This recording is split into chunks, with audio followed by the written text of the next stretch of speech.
She won't know the difference. Just switch it to the cheaper one." The door to the exam room was open just a crack. I heard my son, Mark, speaking to Dr. Evans.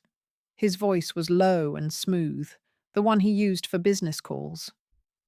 The paper on the exam table crinkled under me. The air smelled faintly of rubbing alcohol and old magazines. A cold stone settled in my chest.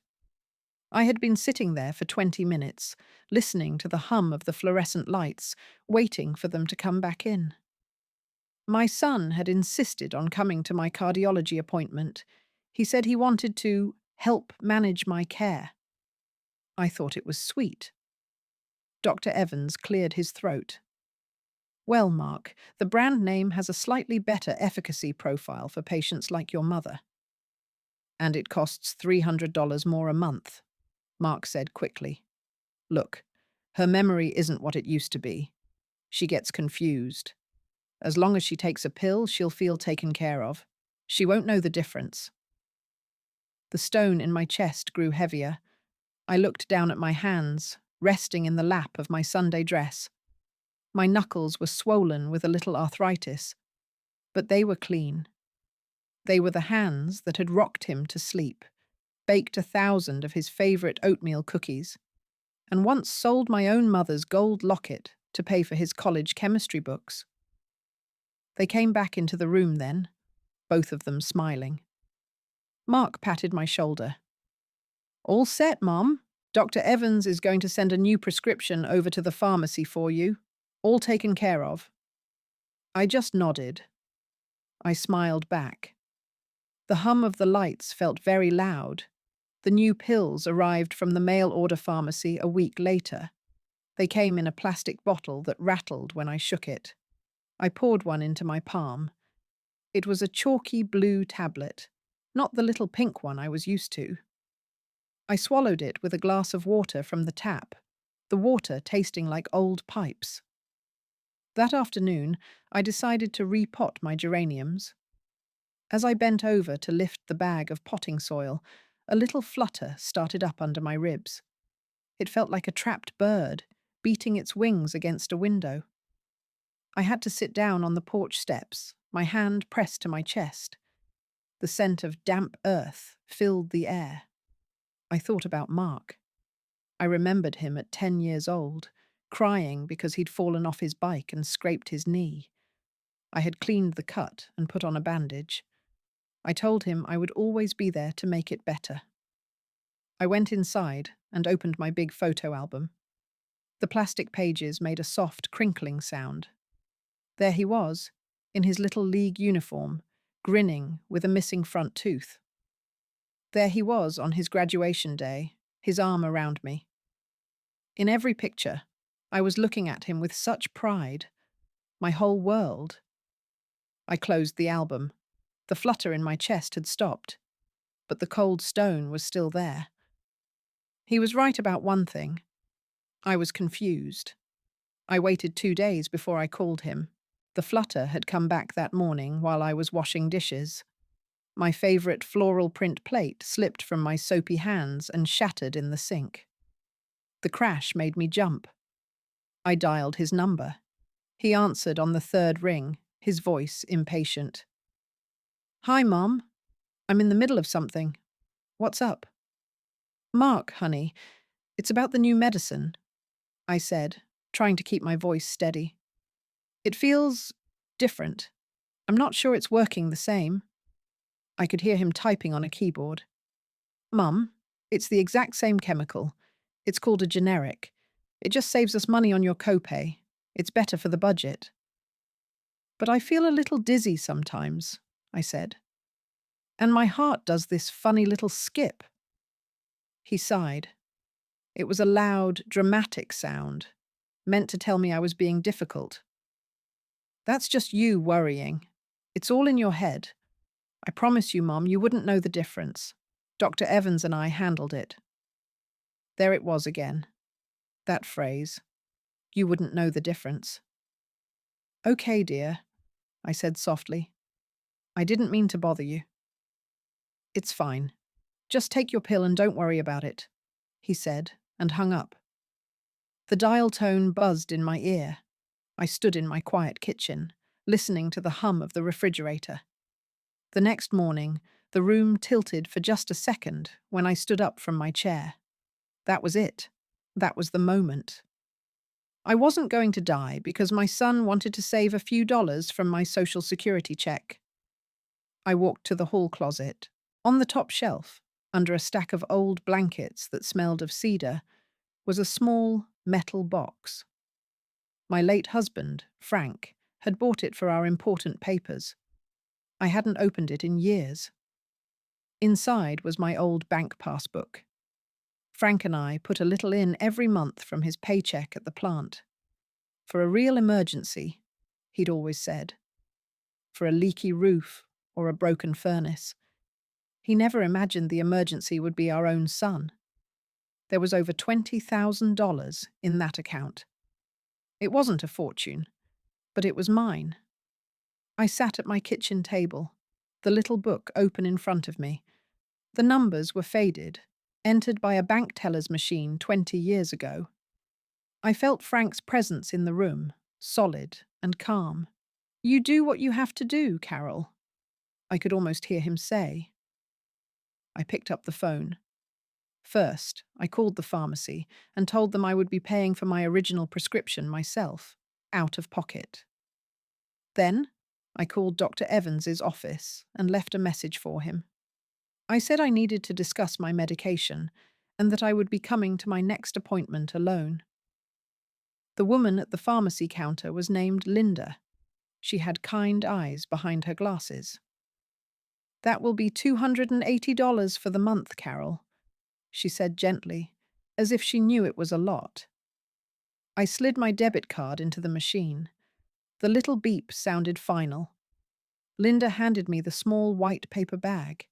It felt heavy in my hands. "You take care of yourself, you hear?" she said. I told her I would. Back home, I put the new bottle of my familiar pink pills on the counter. The sun streamed through the kitchen window, lighting up the dust motes dancing in the air. I felt a sense of calm I hadn't felt in weeks. Then I made another call. My friend Martha from my church quilting circle had given me a number a while back. It was for a lawyer, a nice young man who helped her with her will. "For estate planning," Martha had whispered over a plate of lemon bars at the potluck. A pleasant voice answered, "Miller Law Offices." "Yes," I said, my voice clear and strong. "I'd like to make an appointment. I need to discuss planning for my future care." I looked at the phone in my hand. I guess this was a kind of planning, after all. The lawyer's office was on the second floor above the hardware store. It smelled of floor wax and old paper. A young man with a kind face and a slightly crooked tie met me at the door. "Mrs. Peterson, I'm David Miller. Please come in." His office wasn't fancy. The chairs were comfortable but worn. A big green plant sat in the corner, its leaves dusty. A clock on the wall ticked softly, a steady, calming sound. He didn't rush me. He poured me a glass of water from a pitcher on his desk. The glass was cool in my hand. I explained everything. I didn't cry. I just laid out the facts, like pieces of a quilt pattern.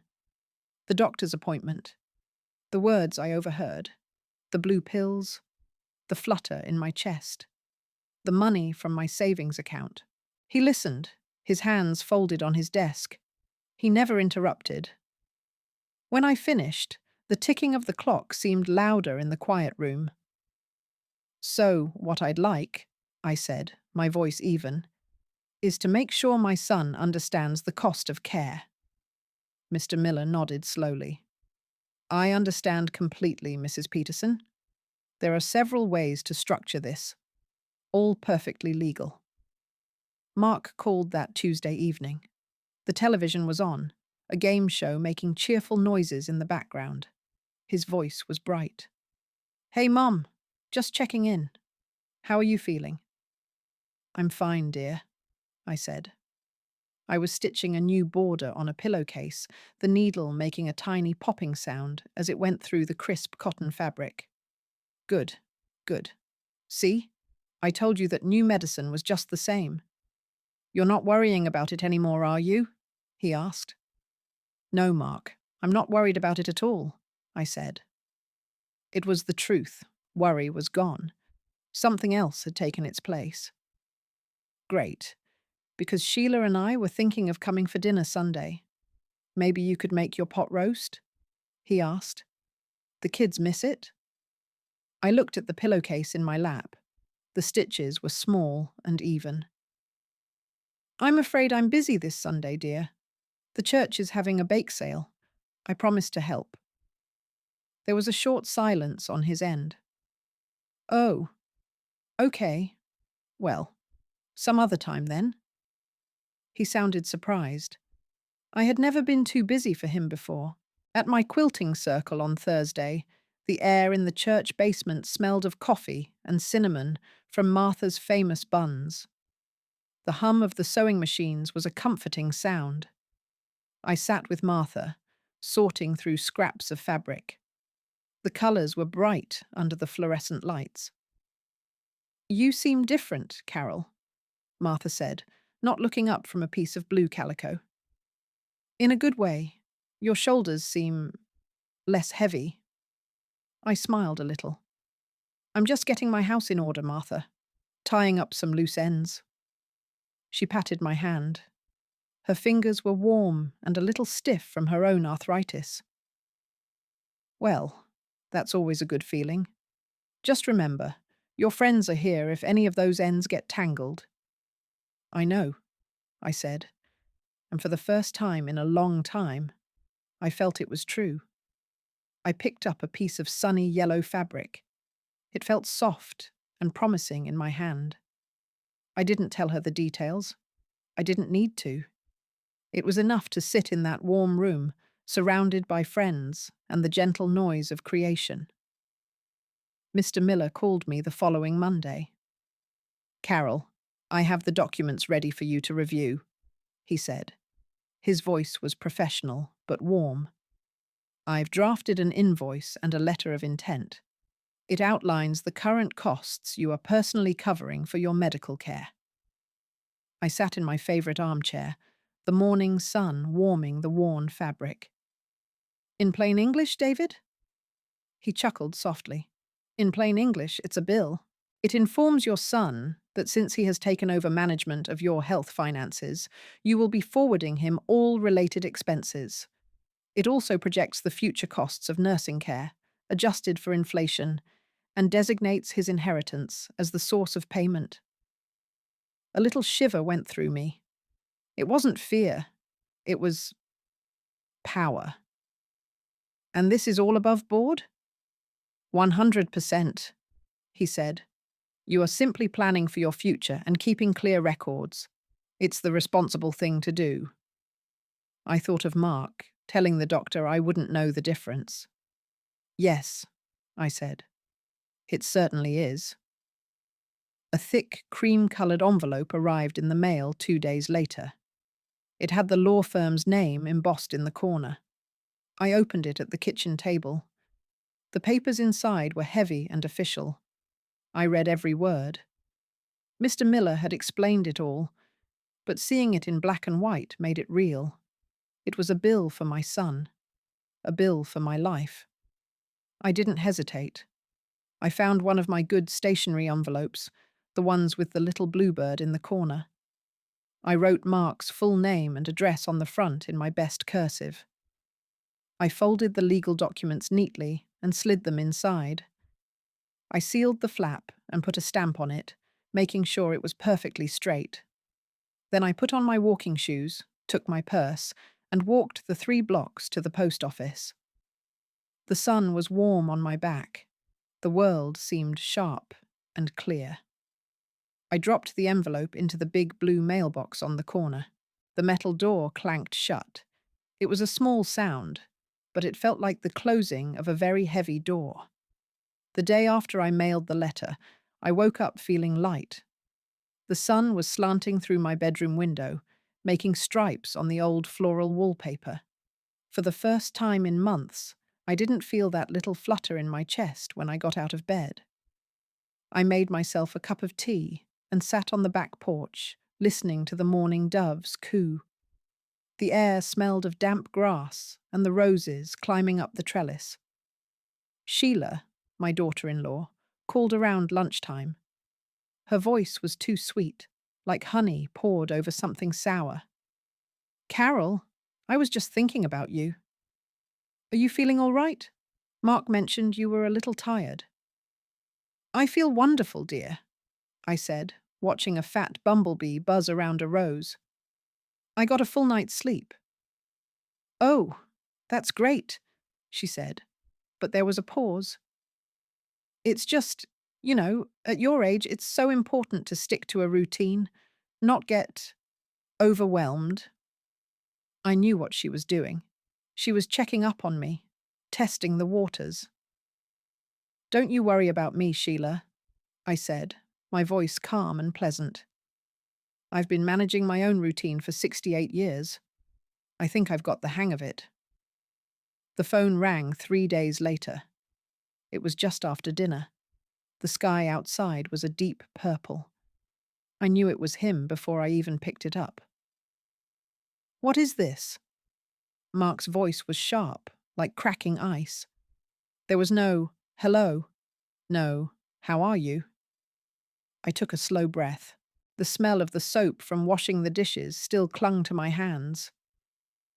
"I imagine you're talking about the letter from Mr. Miller's office." "A bill? Are you serious? A bill for your own future nursing home?" "Mum, have you lost your mind?" he shouted. I had to hold the phone away from my ear. "My mind is perfectly clear, Mark," I said quietly. "Someone is taking advantage of you. This lawyer put you up to this, didn't he?"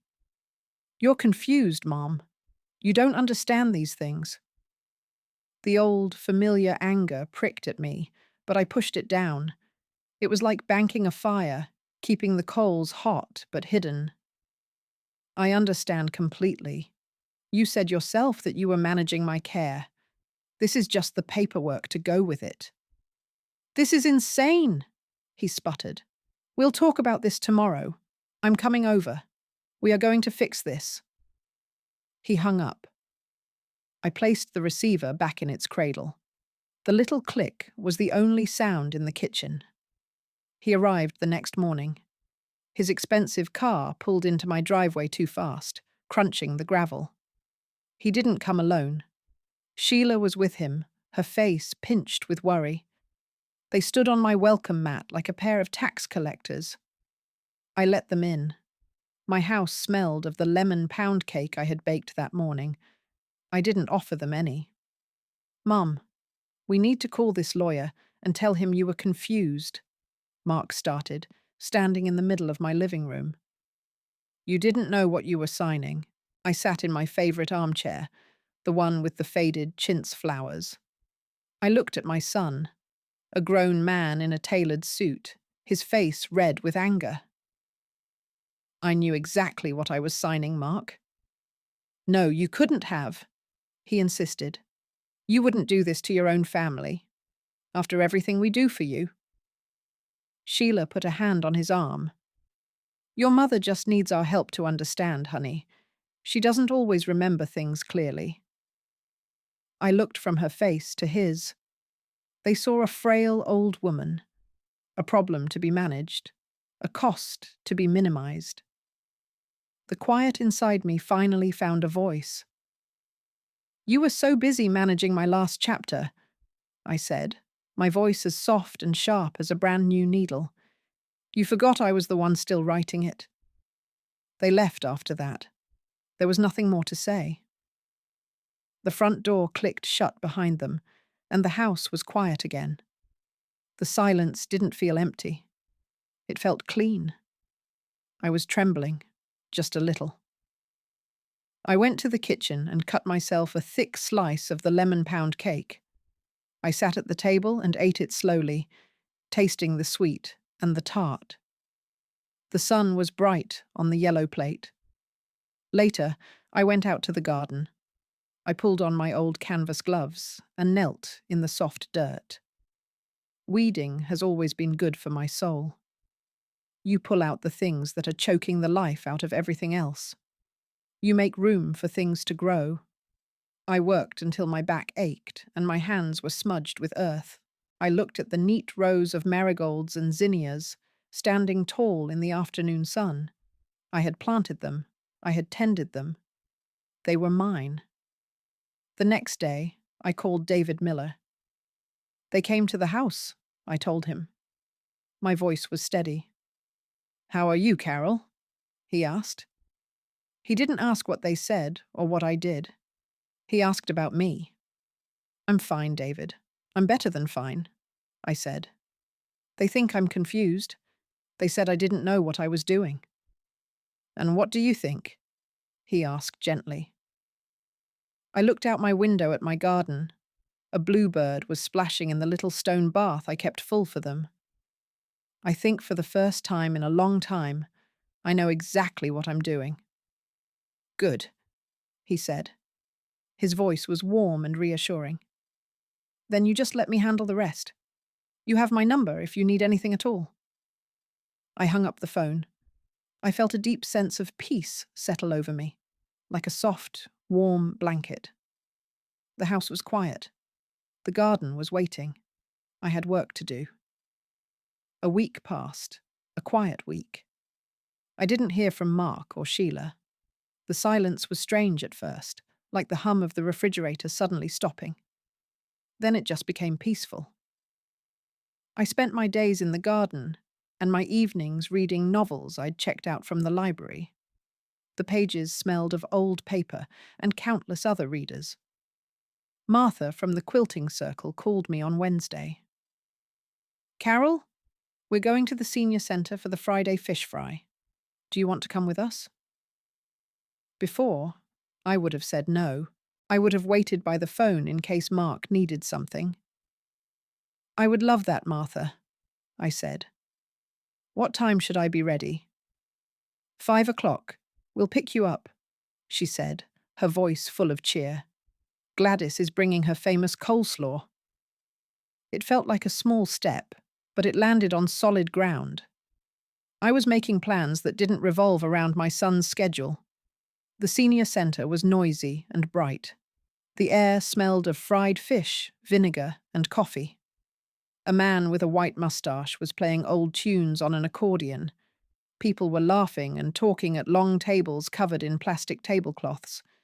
It was a world I hadn't been a part of for a long time. Martha introduced me to a man named George. He was a retired history teacher with kind, crinkly eyes. He told me he volunteered at the library, helping people trace their family trees. "It's fascinating what you find," he said, his voice a gentle rumble. "People are full of surprises." "Yes," I said, thinking of my own recent surprises. "They certainly are." We talked for a long time, about books, about gardening, about the town we'd both lived in for 50 years. It was easy. There was no pressure, no expectation, just conversation. When he asked for my phone number, I gave it to him without a second thought. Another letter arrived from Mr. Miller's office. This one was addressed to me. It was an updated copy of my will and my new power of attorney documents. I had changed everything. Mark was no longer in charge of my medical or financial decisions. I had named Martha as my primary and Mr. Miller as my secondary. My son was still in my will, but his inheritance was now officially tied to a trust. A trust that would pay for my long-term care first. Whatever was left over would be his. It was fair. It was practical. It was unbreakable. I placed the documents back in the cedar box in the closet. The lid closed with a solid, satisfying thud. The smell of cedar filled the small space. It smelled like safety. My daughter-in-law, Sheila, had once told me I was too trusting. She was right. But I was learning to trust the right people.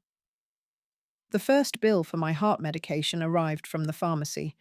$280. I paid it immediately with money from my savings account. Then, I made a photocopy of the receipt. I put the copy in an envelope and sent it to Mark, just as Mr. Miller had advised. I didn't write a note. The receipt was the note. It was a clear, simple statement of fact. This is the cost. This is what you have to cover. I dropped it in the same blue mailbox on the corner. The clank of the metal door was becoming a familiar sound. It was the sound of me taking back control, one envelope at a time. I didn't expect him to pay it, of course. Mr. Miller said he probably wouldn't. "That's fine, Carol," he'd explained over the phone. "We just keep a record. It all goes into the final accounting, every penny." Mark showed up on a Saturday afternoon, unannounced. I was on the porch, sipping iced tea and reading. The sun was warm on the pages of my book. He stood at the bottom of the steps, looking up at me. He looked tired. "Mum," he said. His voice was flat. "I got another letter. A receipt." "Yes," I said. "It's for my prescription." He ran a hand through his hair. "Why are you doing this? What do you want?" I closed my book, keeping my finger in the page to mark my spot. I looked at him, my son, this man I had loved more than my own life. "I want you to understand, Mark. You told the doctor I wouldn't know the difference, but I did. And there is a difference between being cared for and being managed." He just stared at me. He didn't seem to have an answer for that. "I have to go," I said, standing up. "I'm meeting a friend for coffee." And I walked right past him, down the steps, and to my car. I didn't look back. The coffee shop George took me to was called The Daily Grind. It smelled of dark, roasted coffee beans and baking bread. We sat at a small table by the window, and the morning sun felt warm on my hands, which were wrapped around a heavy ceramic mug. "So, you've lived here your whole life?" George asked. His voice was calm and easy to listen to, like a late-night radio host. "Almost," I said. "My husband Frank and I moved here when Mark was just a baby. We bought the little house on Elm Street." "I know the one," he said, smiling, "with the big rose bushes out front." He didn't push for more details about my family. He just listened. It was a new feeling for me, a conversation that was a two-way street, not a one-way interrogation about my health and my finances. When he dropped me off, he walked me to the door. "I enjoyed this, Carol," he said. "Maybe we could do it again sometime?" "I'd like that very much," I said. And I meant it. Sheila called that evening. The sound of her voice on the phone was like a sudden cold draft in a warm room. "Carol, I'm just calling to see how you are. We haven't heard from you." "I'm very well, thank you," I said. I was sorting my fabric scraps into colour piles on the dining room table, a rainbow of cotton and flannel. "It's just that the children miss you," she said. Her voice was laced with a kind of sweet poison. "Little Emily asked why Grandma doesn't come for Sunday dinner anymore." The old me would have felt a sharp pang of guilt. The old me would have apologized and promised to make a pot roast. But the old me was gone. "You know my number, Sheila. The children are always welcome to call me directly. I'd love to hear from them." There was a tight silence on the other end of the line. "Well, I'll tell them," she said, her voice suddenly brittle. "It's just hard for them to understand." "Yes," I said, picking up a piece of soft blue flannel. "Sometimes it's hard for grown-ups to understand things too." My follow-up appointment with Dr. Evans was on a Tuesday. I walked into the exam room alone. It looked exactly the same. The same paper on the table, the same faint smell of alcohol. But I felt different. I wasn't a child waiting to be told what to do. Dr. Evans came in, a file in his hand. He looked a little nervous. "Carol, Good to see you. How have you been feeling? Much better, thank you, I said, my hands resting calmly in my lap. I've gone back to my original prescription. He cleared his throat. Yes, the pharmacy notified us. I'm glad you're feeling better. Sometimes there can be subtle variations in the generic formulas. I looked him right in the eye. My son told you I wouldn't know the difference. I'm here to tell you that I did. And from now on, you and I will be the only ones making decisions about my health. Is that clear? He had the grace to look ashamed. Yes, Carol, of course. Crystal clear. It wasn't an apology, not really, but it was an admission, and for now, that was enough. Life settled into a new rhythm. I went to the fish fry every Friday. I had coffee with George on Tuesdays. I worked in my garden. I sent a copy of my medication receipt to Mark on the first of the month. It became a routine, like paying the water bill. He didn't call or visit after the second or third receipt. The anger had burned itself out, it seemed. Now there was just a cold, heavy silence. His absence was a hole in my life. Yes, but it was a clean hole. It wasn't filled with anxiety or disappointment anymore. My garden was growing into that empty space. My new friendships were filling it too. One afternoon, Martha and I were sitting on my porch swing, which creaked gently back and forth. "You're humming," she said. I stopped, surprised. I hadn't even realized I was doing it. "I suppose I am," I said. "It's nice to hear," she said, patting my knee. "It's been a while." And we sat there in the warm sun, listening to the birds and the gentle creak of the swing. On the 1st of October, I mailed the fourth receipt. The leaves on the maple tree in my front yard were turning a brilliant shade of red. The air had a crisp, clean edge to it. I dropped the envelope in the blue mailbox and felt nothing. It was just an errand now. That evening, a text message appeared on my phone. It was from a number I didn't recognize. "This is Mark's financial advisor," it read. "We need to schedule a meeting to discuss your projected long-term care costs." I read the message twice. It wasn't from Mark. It was from his money man. He hadn't sent a lawyer. He hadn't sent his wife. He had sent an accountant. I smiled. A real, genuine smile. He had finally stopped treating me like a confused old woman. He was treating me like a creditor. I put the phone down on the table next to my armchair. The evening news was just coming on. I would call Mr. Miller in the morning. There was no rush. For the first time, I was the one setting the schedule. I met Mr. Miller at his office the next day. The stairs seemed less steep this time. The air in his office still smelled of floor wax, but today it smelled like clean beginnings. I showed him the text message on my phone. He read it and nodded. "This is good, Carol. It means they're taking it seriously. They've moved from emotion to business." "So what do I do?" I asked, my purse resting in my lap. "We let them schedule the meeting," he said, leaning back in his worn chair. "And I will attend with you. We will present our documentation, quietly and professionally. No arguments, just the facts."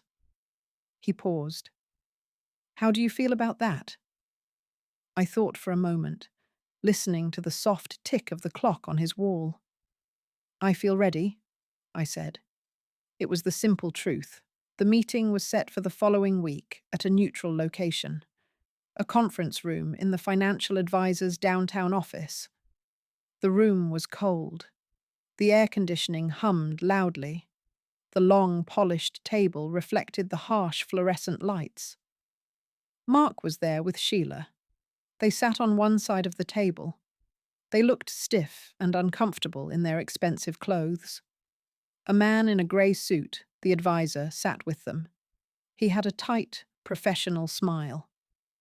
I sat on the other side with Mr. Miller. I wore my good navy blue dress, the one I saved for church. Mr. Miller placed a thin leather briefcase on the table and opened it. He didn't say a word. The silence stretched. "Thank you for coming, Carol," the advisor began, his voice smooth. "We just wanted to discuss this situation. There seems to have been a misunderstanding." "There has been no misunderstanding," I said, my voice calm and clear in the cold room. Mr. Miller laid out the documents one by one on the polished table. The pharmacy receipts, the bank statements from my savings account, the projected costs for in-home and nursing care calculated by a certified geriatric planner. Each page landed softly, a quiet testament to the facts. Mark stared at the numbers. His face was pale. Sheila kept twisting the strap of her purse. "As you can see," Mr. Miller said, his tone matter-of-fact, "Carol's medical expenses are currently being paid from her personal savings. These costs, along with all future costs related to her care, will be deducted from her estate, as is her legal right." The advisor cleared his throat. "We understand that. But this invoice for future care, it's highly unorthodox." "Not at all," Mr. Miller countered gently. "It's called estate planning. Carol is simply ensuring that her primary heir, her son, is fully aware of the financial responsibilities he has assumed." Mark finally spoke. His voice was strained. "Mum, this is crazy. You don't need all this. You're fine." I looked across the table at him. "Am I, Mark? A few months ago, you told my doctor I was so confused I wouldn't know the difference between good medicine and cheap medicine. You can't have it both ways. Either I'm well enough to manage my own life or I'm not. You don't get to decide which it is, based on what's convenient for your budget." The meeting ended without a resolution. The advisor said he would review the documents. Mark and Sheila didn't look at me as they left. The click of the heavy conference room door shutting behind them was loud in the quiet space. Mr. Miller gathered our papers. "You did very well, Carol," he said, stacking the pages neatly. "What happens now?" I asked, feeling a little tired. "Now, we wait," he said. "The ball is in their court, but they know we're serious. They know you have a good team." We walked out into the bright afternoon sun. The city noises, cars, sirens, people talking, felt a world away from the cold silence of that room. I felt like I could finally breathe again. Thanksgiving was approaching. In the past, I would have spent weeks planning. I would have baked pies and ordered a huge turkey. The whole family would have crowded into my little house. This year, the phone never rang with the usual questions about who was bringing what. The silence was an answer in itself. So I made a different plan. I called Martha. "What are you doing for Thanksgiving?" I asked. "Oh, the usual," she said. "The community center is hosting a dinner for anyone who doesn't have a place to go. Gladys and I are volunteering to serve." "Do they need another volunteer?" I asked. Her voice lit up. "They always need another pair of hands, Carol. That would be wonderful." And just like that, I had a place to go. It wasn't my home, filled with my family. It was something different, maybe something better. Thanksgiving morning, I woke before the sun. I baked 2 pumpkin pies, my mother's recipe. The kitchen filled with the warm, sweet smell of cinnamon and nutmeg. It was a familiar scent, but it felt different this year. It wasn't for anyone's approval. It was just for the joy of baking. I drove to the community center with the pies warm on a towel in the passenger seat. The hall was already buzzing with activity. Volunteers in paper hats bustled around, and the air was thick with the scent of roasting turkey and mashed potatoes. It was loud and a little chaotic, and I felt a smile spread across my face. Martha handed me an apron. "Glad you made it. We need you on the gravy station." I spent the next 2 hours stirring a giant pot of gravy, my arm aching in a good way. I worked alongside people I'd never met before. We didn't talk much, just the occasional "more salt" or "watch your back" hot pan coming through. We were a team. George was there. He wasn't volunteering. He was just there for the meal. He sat at a long table with some other men. When he saw me, his face lit up with that kind, crinkly smile. "Carol, I didn't know you'd be here," he said, when I brought a pitcher of water to his table. "I decided to try something new this year," I said, filling his glass. The ice cubes clinked. "Well, you look like a natural," he said, gesturing to my apron, which was now spattered with a little gravy. After the main rush was over, I sat with him and Martha and ate my own plate of turkey. The food was simple, but it was the best Thanksgiving dinner I'd had in years. It tasted like community. It tasted like I belonged. My phone buzzed in my pocket while I was helping with the dishes. I dried my hands on my apron and looked at the screen. It was a text from Mark. "Happy Thanksgiving, Mum. We missed you today." I stared at the words. "We missed you." It felt hollow, like a line from a script. It wasn't an apology. It wasn't an invitation. It was a test to see if I would crumble with guilt. I thought about what to write back. I could have been angry. I could have been sad. Instead, I typed a simple, honest reply. "I was happy today too. I hope you had a good meal." I put the phone away and went back to the sink. The hot, soapy water felt good on my hands. I didn't check to see if he replied.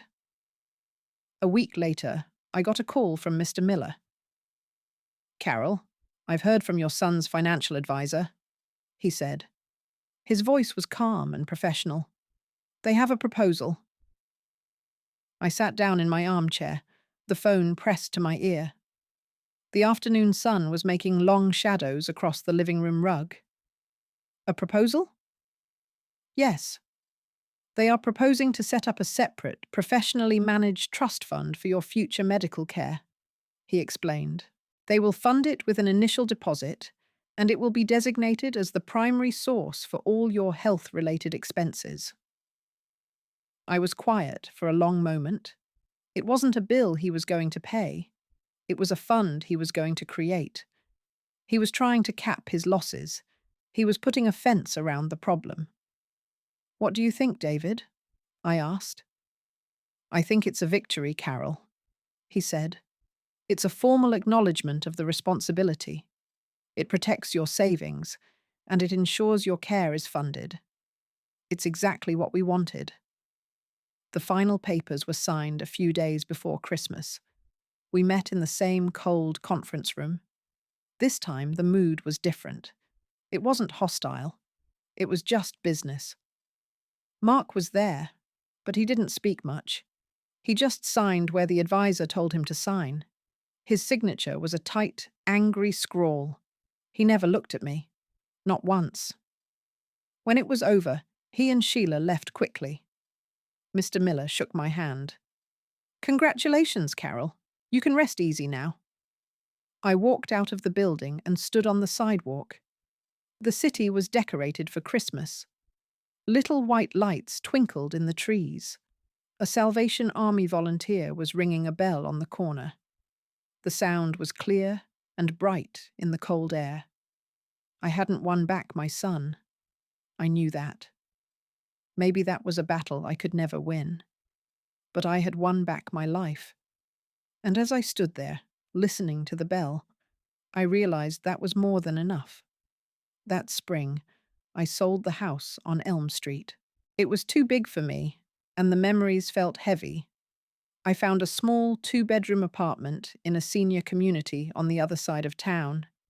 It had a little balcony that got the morning sun. Martha and George helped me move. We didn't use a big company, just George's pickup truck and a few strong young men from the church. The day was filled with laughter, and the smell of cardboard boxes and pizza. As I locked the door to my old house for the last time, I felt a pang of sadness. But it was a gentle sadness, like saying goodbye to an old friend. I had raised my son there. I had loved my husband there. But that chapter was over. "You ready, Carol?" George asked, his hand resting lightly on my shoulder. "Yes," I said, turning away from the door. "I'm ready." My new apartment was small, but it was all mine. I hung my quilts on the walls and filled the balcony with pots of geraniums and herbs. The kitchen was tiny, but big enough to bake a pie. The hum of the new refrigerator was quiet and steady. I joined the community book club. We met on Wednesdays in the common room, which smelled of air freshener and old books. We argued about characters and drank lukewarm coffee from styrofoam cups. It was wonderful. One afternoon, a new resident, a quiet woman named Helen, knocked on my door. Her hands were trembling. "I'm sorry to bother you," she said, her voice shaky. "My daughter was supposed to help me with my Medicare forms, but she's busy. I don't understand any of it." "Come in," I said, opening the door wider. "Let's have a cup of tea and look at them together." We sat at my little kitchen table for 2 hours, sorting through the paperwork. I didn't have all the answers, but I knew who to call. I knew how to find them. When she left, she gave my hand a squeeze. "Thank you," she said, her eyes full of relief. "You have no idea what this means?" I think I did. A card arrived in the mail one day. It was from my granddaughter, Emily. The front had a picture of a kitten drawn in crayon. Inside, in a child's careful printing, it said, "Grandma, I miss you. Can I come see your new house?" At the bottom, in different handwriting, was Sheila's cell phone number. My heart did a little flip. Not the bad kind, the fluttery, unhealthy kind. This was a warm, hopeful little flip. I thought about it for a day. I talked it over with Martha. "What do you want to do?" she asked, as we sat on my new balcony, the smell of basil sharp in the air. "I want to see my granddaughter," I said. "But I don't want the drama." So I called Sheila. Her voice was cautious. "Carol, Emily wanted to send that." "I'd love to see her," I said, my voice pleasant and firm. "I can pick her up next Saturday morning. We can bake cookies and she can see my new apartment. I'll have her back by dinner time." It was an offer, not a request, an invitation on my terms. Sheila was quiet for a moment. "Okay," she finally said. "That would be nice." Emily was shy at first, but she warmed up as soon as she smelled the chocolate chip cookies baking. We didn't talk about Mark. We didn't talk about anything important. We talked about her school, her friends, and the kitten on her card. It was easy and light. When I dropped her off, she gave me a fierce hug. "I love your new house, Grandma," she whispered. "I love it too, sweetie," I said, hugging her back. As I drove away, I saw Sheila watching from the doorway. She didn't wave. She just watched. It was a start. That evening, George came over. He brought a container of his famous chili. We ate on TV trays on my balcony, watching the sun set. The sky was painted in shades of pink and orange. "It's a beautiful view," he said. "Yes, it is," I said. He reached over and took my hand. His was warm and a little rough. It felt solid. It felt real. My life is quiet now. It is filled with small, good things. The smell of baking, the warmth of the sun on my face, the sound of a friend's laughter. The bills for my medication are paid automatically from the trust. I never see them. It is all handled. I still think about Mark. I love him. I always will. He is my son. But it's a different kind of love now. It's quieter. It has boundaries. It's a love that no longer costs me my peace. This morning, I was out on my balcony, watering my geraniums. The sun was just coming up, and the air was cool and fresh. I could hear the city starting to wake up, the distant sound of traffic, the birds singing in the community garden below. My heart was beating a steady, even rhythm in my chest. I took a deep breath. I felt calm. I felt free. I felt respected. And I knew, with a certainty that settled deep in my bones, that I would know the difference.